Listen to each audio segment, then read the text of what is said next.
அந்த நர்சு மயிறு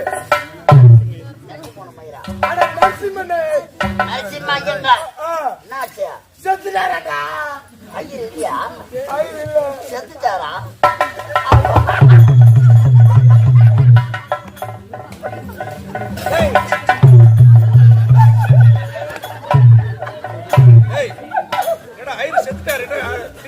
ஐயருக்கு ஒரு 500 ரூபாய் கடன் தரணும்.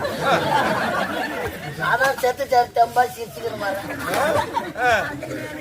500 ரூபாய் நீ கடன் தானே அவருக்கு செத்துட்டாரு சிரிக்கிறேன் 500 ரூபாய் கடன் கொடுத்த ஐயர் செத்ததுக்கே சிரிக்கிறேன்னா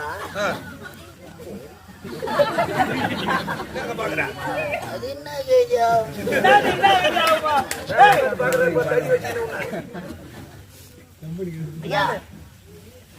ஐயர் வேணுமே ஐயர்